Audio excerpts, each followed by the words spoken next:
우리 성가대의 원찬 목소리에 예리고성이 단번에 무너질 것 같은 그런 예감이 듭니다. 성령나무님 주일입니다. 바야흐로 성령의 절기가 시작됐습니다. 성령을 삼위일체 미적으로 표시할 때는 홀리 스피릿 이렇게 얘기하지만, 그러나 하늘에서 세차게 내리는 성령은 구약에서는 히브리어로 루아, 또 신약에서는 푸니마라고 하는데 우리말이 가장 번역하기가 좋아요. 하나님의 바람 또는 신바람 이렇게 옮겨도 좋겠습니다. 아무리 더운 여름이라도 산에서 세차게 바람이 불어오면 시원합니다. 이처럼 우리 교회와 교우들의 삶 가운데 신바람이 불어서 놀라운 생명의 일들이 일어나기를 바랍니다. 오늘 구약에서 먼저 대표적인 신바람 사건을 하나 나누어 보겠습니다. 여호수아서 6장 1절에서 20절에서 보면 이스라엘 백성이 가나안에 들어가고 있는데 딱 가로막고 있는 성이 여리고성입니다. 이 여리고성을 점령하는 그런 이야기가 나와요. 여리고는 아주 견고한 돌로 된 성입니다. 더욱 이스라엘 자손을 막으려고 굳게 문을 닫아 놓았습니다. 저 단단한 성을 어떻게 우리가 점령할 수 있겠는가? 우리는 소수인데 여호수아가 그 전략을 마련했습니다. 여호수아는 제사장들을 불러서 언약궤를 매도록 했습니다. 언약궤 앞에는 순양의 뿔을 든 7 제사장을 세웠습니다. 또 그 앞에는 무장한 선발대를 내보냈습니다. 제사장 뒤로는 모든 군대가 서게 했습니다. 이런 형태로 엿새 동안 하루에 한 번씩 성 주변을 행군했습니다. 오직 제사장들의 나팔소리만 울릴 뿐 모든 군대는 숨소리조차 내지 않고 따라 돌기만 했습니다. 드디어 이튿날 7번째로 성을 돌 때 여호수아가 명령을 내립니다. 큰 소리로 외쳐라. 주께서 너희에게 이 성을 주셨다. 일제히 이스라엘 군대가 소리를 질렀고 그 순간에 그 견고한 성벽이 단박에 무너져서 이스라엘은 쉽게 여리고를 점령했다는 이야기입니다. 일제히 소리치니 성벽이 한순간에 무너지더라. 부흥사들은 믿기만 하면 불가능은 없다 이렇게 얘기하고요. 문자 그대로 성서를 믿는 근본주의자들은 여러 사이비 과학의 증거를 들어서 이것은 역사적 사실이라 이렇게 주장합니다. 실제로 소프라노 가수가 고음을 낼 때 유리창이 깨지는 건 우리가 이야기 많이 들었습니다. 그것은 유리가 가지고 있는 고유의 진동수와 소프라노가 내지르는 소리의 진동수가 공명을 일으킬 때 유리창이 깨질 수가 있습니다. 이건 과학적 진실입니다. 1940년 미국에서는 새로운 공법으로 잘 만든 아주 세계적으로 자랑하는 타코마 다리가 바람과 그 다음에 그 다리의 고유의 진동수가 일치하자 엿가락처럼 출렁거리더니 한순간에 무너져 내려가지고 세상을 놀라게 했습니다. 아, 그렇구나.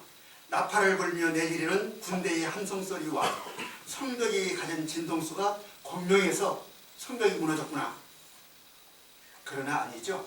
성서는 과학적 사실의 소설이 아니라 역사 안에서 하나님 체험과 그 신앙을 고백하는 문학입니다. 오늘날 여러 고고학의 증거는 여리고가 함락된 사실을 뒷받침해 줍니다.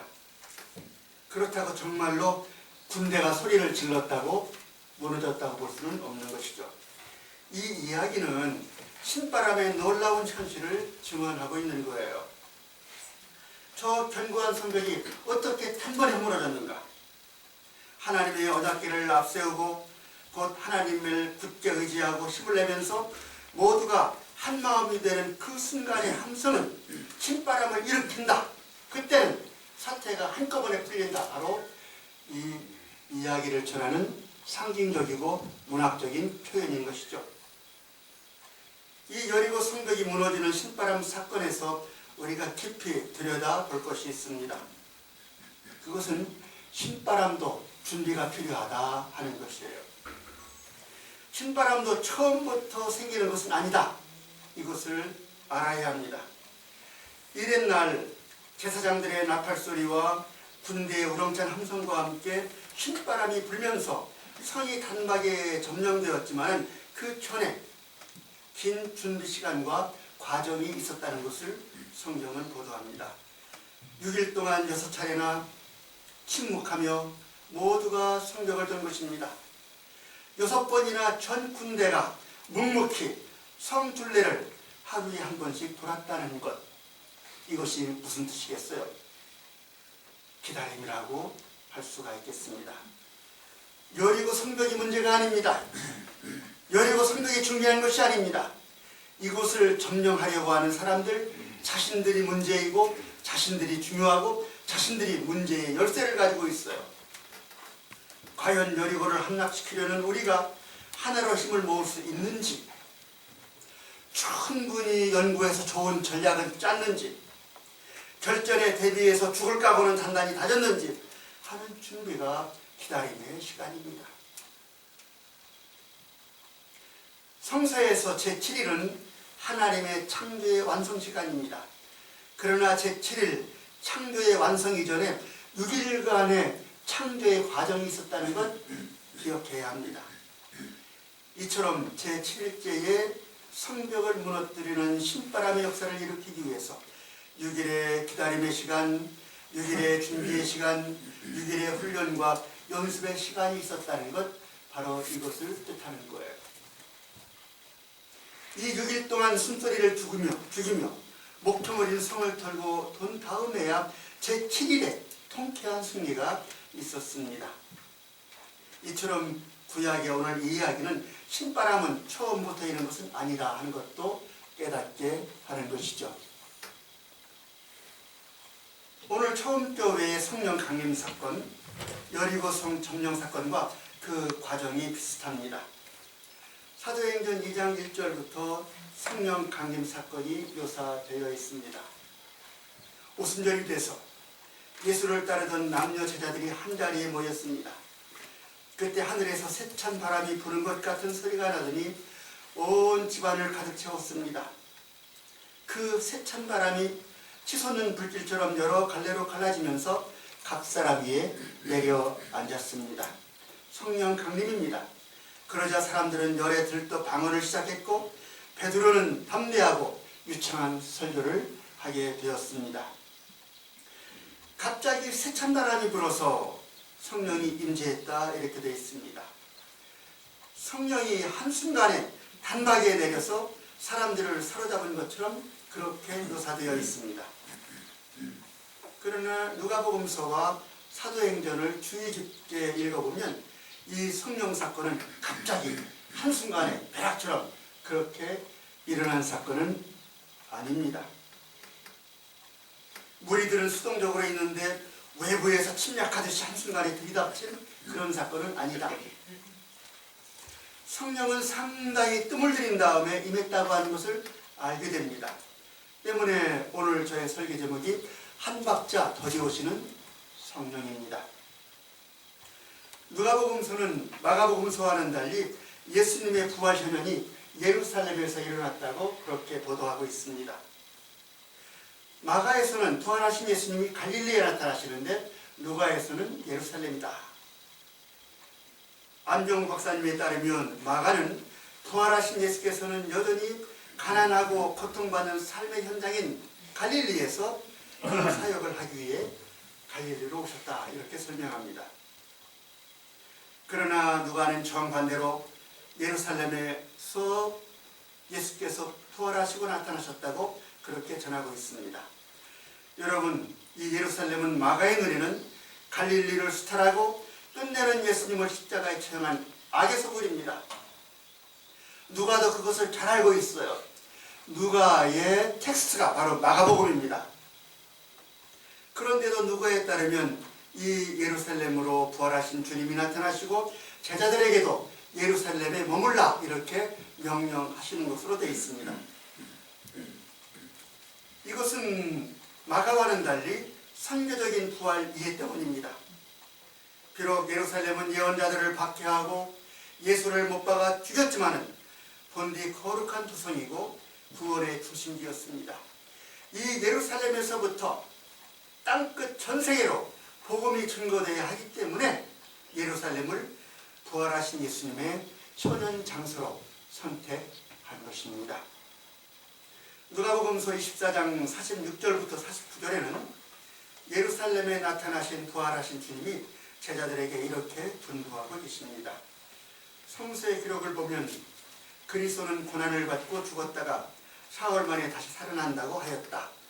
그리고 그리스도의 이름으로 회개하면 죄를 용서받는다는 기쁜 소식이 예루살렘에서 비롯하여 모든 민족에게 전파된다고 하였다.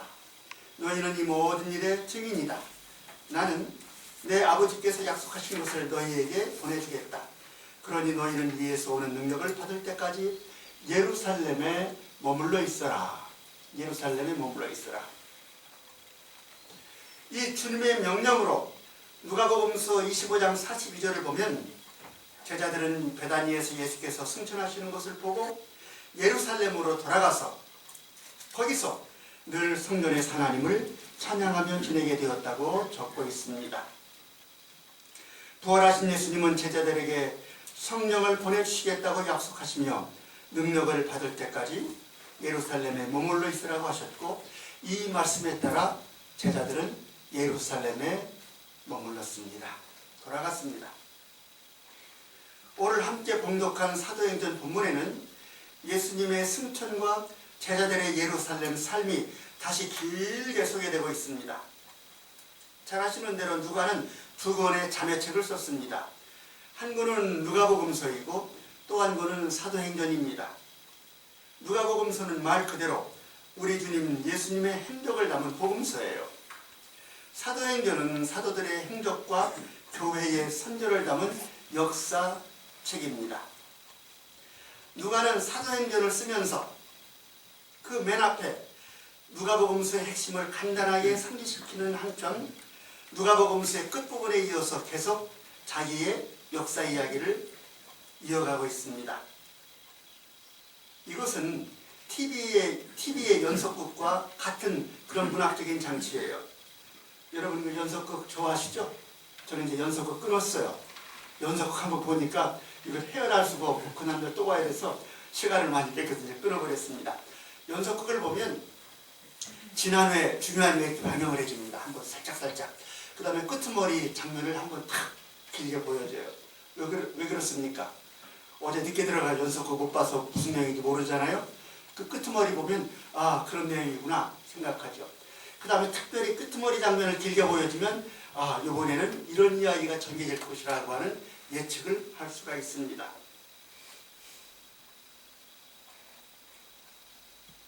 마찬가지 이런 목적으로 예수님의 승천 때 곧 누가복음서의 마지막 상황이 사도행전에서는 다시 반복해서 길게 소개되고 있는 것입니다. 1장 4절과 5절입니다.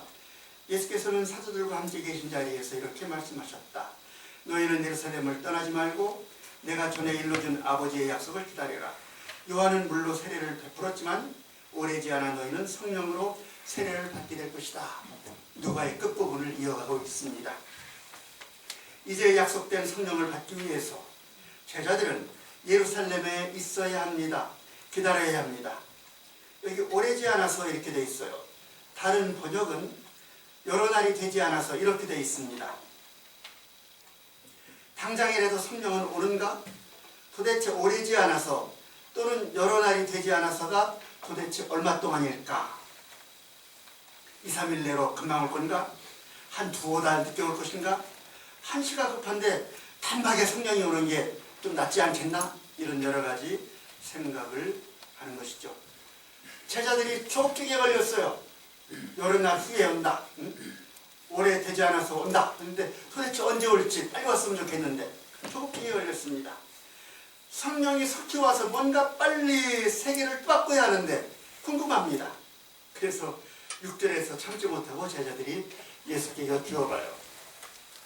주님께서 이스라엘을 위하여 나라를 되찾아 주실 때가 바로 지금입니까?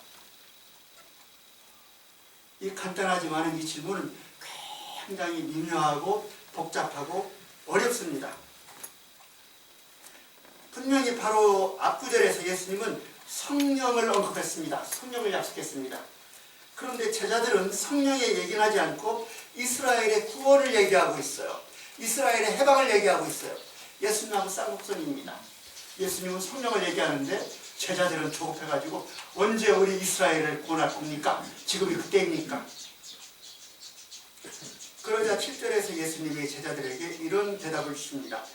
때나 시기는 아버지의 권한으로 정한 것이니 너희가 알 바가 아니다. 그러나 성령이 너희에게 내리시면 너희는 권능을 받고 예루살렘과 온 유대와 사마리아에서 그리고 마침내 땅끝까지 나의 증인이 될 것이다.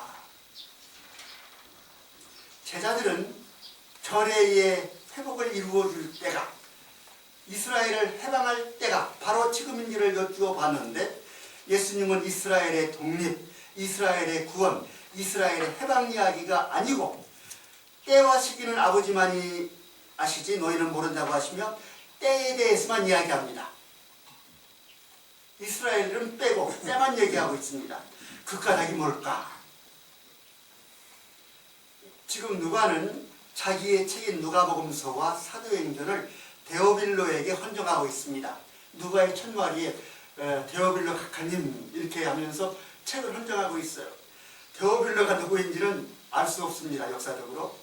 그러나 각하라고 하는 칭호를 쓴 것으로 보아서 아주 높은 로마의 관리를 상정하고 있습니다. 적어도 누가는 자기가 지은 이 누가복음서와 사도행전이 로마의 당국자에게 전증할 목적으로 책을 쓰고 있는 거예요. 로마의 고위층에 예수는 이런 사람이다, 복음은 이런 거다 편증을 하려고 하고 있습니다. 그런데 문제가 있어요. 로마의 고위 관리들에게 예수 그리스도를 알려야 되는데 결정적인 문제가 있습니다. 로마의 지배자들은 다 알고 있어요. 예수가 어떻게 죽었는지를. 로마의 반기를 들다가 정치복으로 십자가에다 흉악범 아니에요? 로마로 봐서는 반란군 아니에요? 실제로 빌라도는 예수를 십자가에 못 박고는 유대인의 왕이라고 하는 제목을 명패에 분명하게 달아붙였습니다. 실제로 로마가 예수님을 십자가에 단 제목은 유대인의 왕이라고 하는 선동죄, 내란죄예요.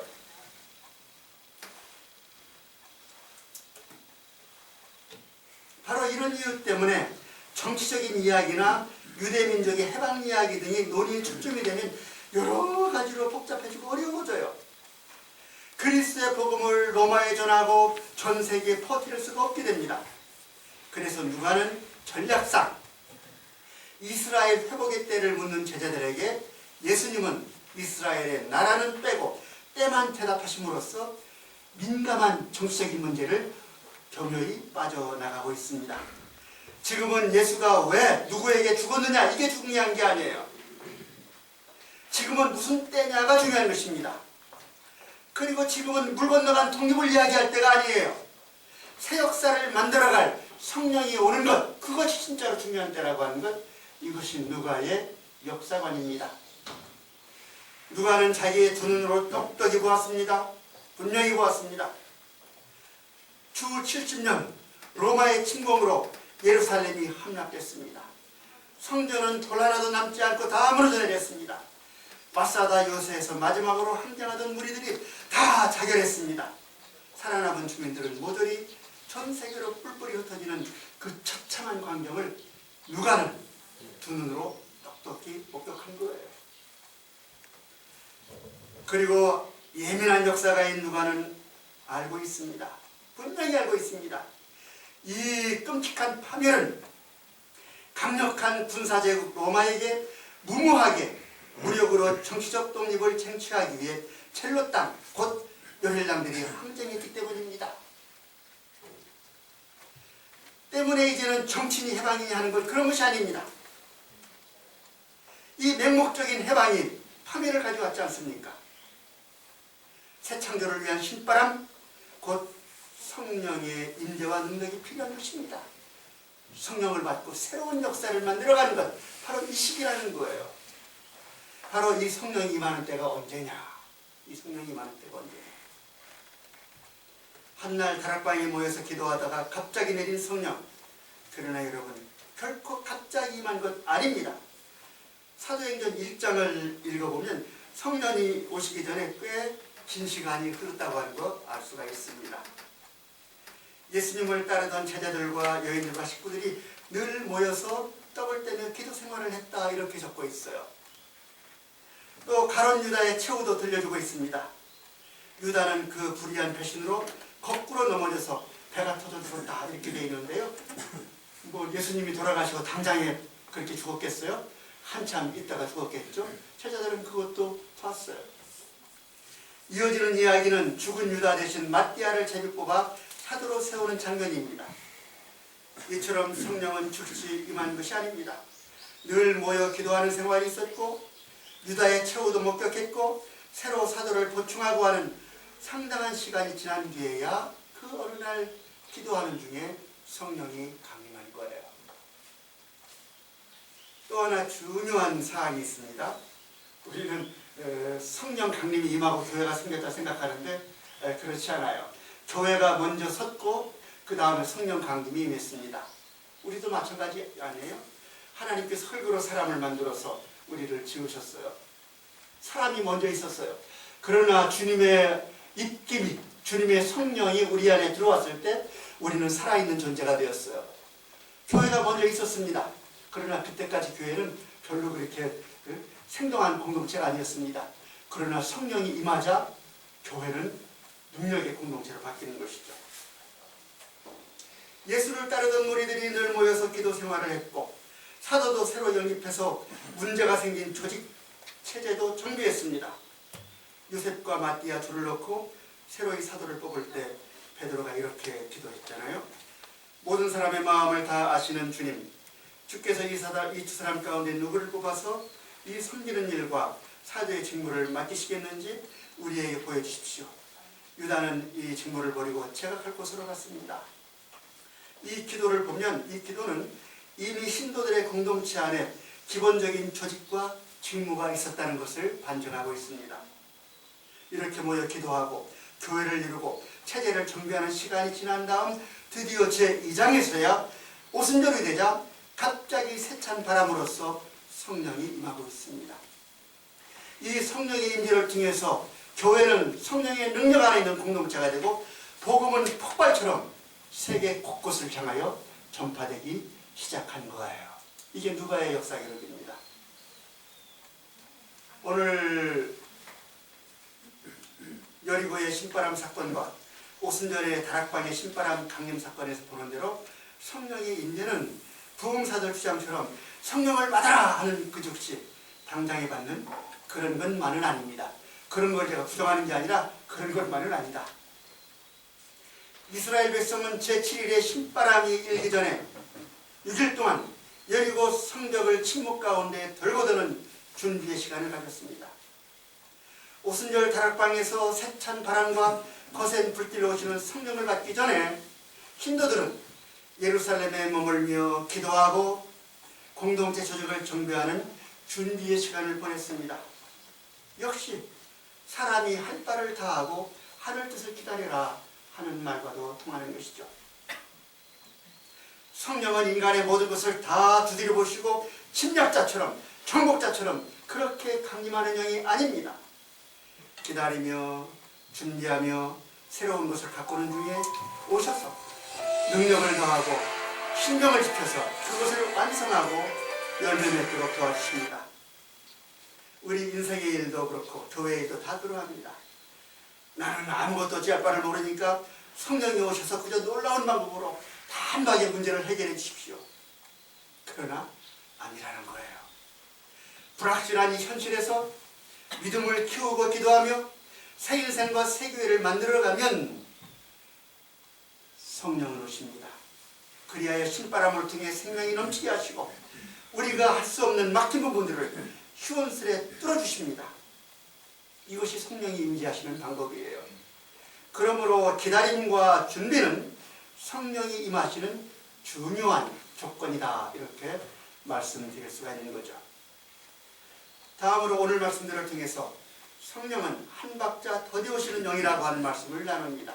특별히 우리 한국의 그리스도인들, 한국 사람들이 깨달아야 해요. 우리 한국 사람들은 세계에서 성경이 가장 급박합니다.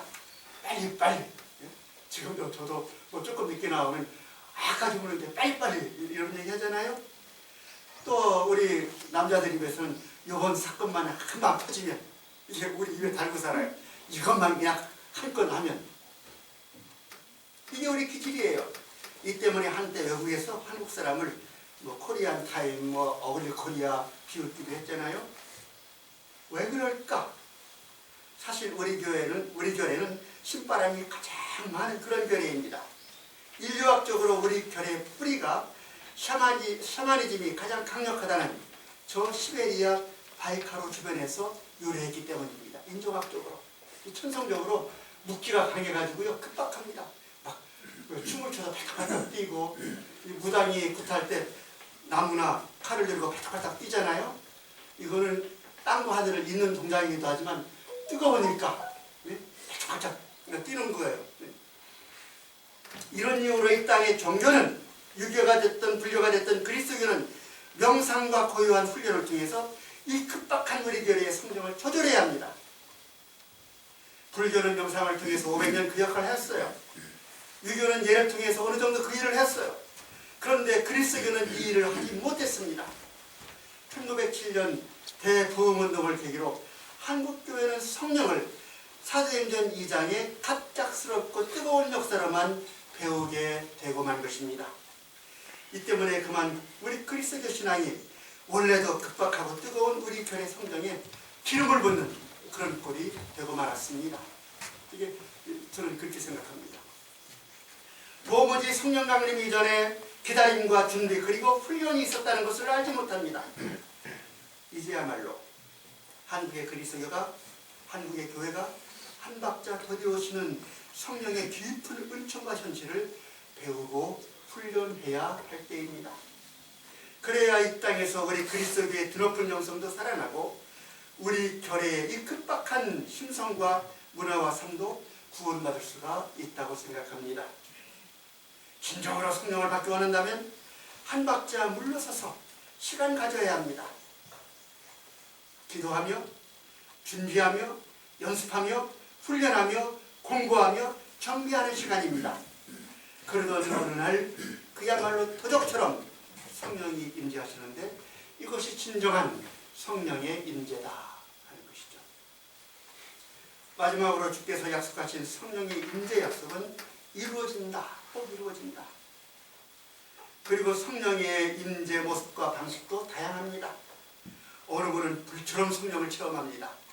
사람의 성격과 성령 체험은요 상관관계가 있어요. 어떤 분은 그냥 불처럼 뒤집어지고 막 뜨거운 체험을 합니다. 어떤 분은 시원한 바람이나 잔잔한 물처럼 성령을 체험합니다. 어떤 분은 비둘기처럼 온유한 체험을 하는 분도 있고 또 어떤 분은 절대 평화와 고요로 성령을 체험합니다. 심지어 성령이 없는 듯 성령의 임재 안에 있는 분도 있습니다. 제 경우가 그렇다고 생각을 해요. 저는 뜨거운 성령을 한번 체험하고 싶었는데 아직까지 그런 게 없어요. 그런데 어느 순간에 보니까 성령이 없는 것 같은데 제가 성령의 능력 안에 임재 안에 있다고 하는 거 자각을 했습니다. 성령은 각 사람의 개성과 환경 그리고 그 역량에 적합하게 선물로 주어집니다. 그리고 이런 다양한 성령의 체험과 은사는 모두가 어우러져서 하나님의 은총의 세계를 살찌우고 세계의 생명을 풍요롭게 합니다. 이게 진정한 성령이에요.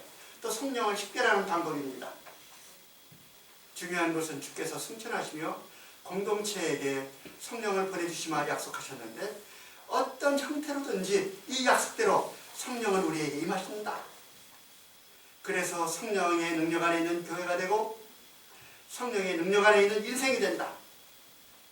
새 생명을 창조하는 역사가 새로 열리게 된다. 분명 성령의 임재 전에 기다림과 준비가 필요하지만 주님의 약속이기 때문에 성령은 반드시 우리 삶에 뚫고 들어오십니다. 이럴 때 우리는 거역할 수가 없습니다.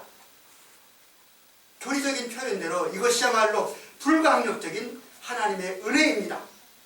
성령은 거절할 수도 거역할 수도 없는 방법으로 오셔서 옛것들을 온통 새로움으로 바꾸어내십니다. 야곱을 이스라엘로, 시몬을 베드로로, 사울을 바울로 거꾸러뜨려 새 존재로 세우십니다. 여러분, 저 여리고성이 무너져 내려야 하지 않겠습니까? 우리 교회를 가로막은 저 휴전선 철저히 끊어져야 하지 않겠습니까? 이 사회 속에 철벽처럼 있는 계급적인 장벽 철폐되어야 되지 않겠습니까? 목사가 도로 목사가 되고 우리 사회에서 혹덩어리가 된 교회가 다시 시대의 빛과 화살촉 되어야 하지 않겠습니까? 주님이 약속하셨습니다. 성령을 보내주신다고 약속하셨습니다. 이 약속을 믿고 기다리며 준비하며 훈련합시다. 이것이 이번 우리 교회뿐 아니라 이 교회 성림 강림절 중에 신앙의 과제입니다. 코로나19라고 뭐 빨리 피해가고 이런 것보다 바로 이 사태를 깊이 성찰하고 연구하고 바꾸내를 찾아가는 이런 준비와 기다림의 시간입니다. 내 생각은 적고 기도하면서 하나님의 뜻 분별해야 합니다. 복음의 빛 아래서 미래의 청사진과 설계도를 그리고 이것을 연습하고 모험할 때 한 박자 더디 오시는 성령께서 거스를 수 없는 바람을 일으키며 반드시 오십니다.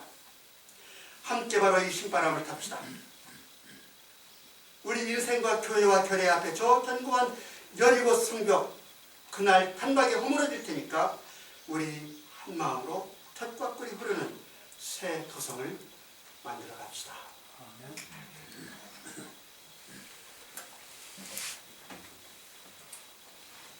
주 하나님, 주님의 영을 여기 우리에게 보내주시옵소서.